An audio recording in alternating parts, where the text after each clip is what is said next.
How to change your keyboard color on Android phone. Hello guys, in today's video I'm gonna show you how to change your keyboard color on Android phone. First then open your keyboard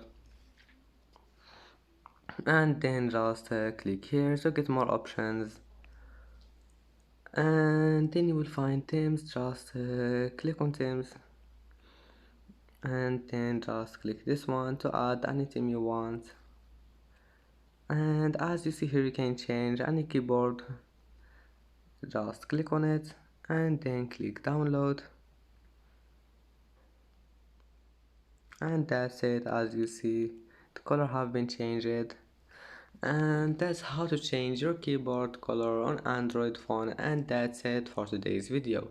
If you like this video, don't forget like and don't forget subscribe, and thank you for watching this video until the end, and see you in the next video.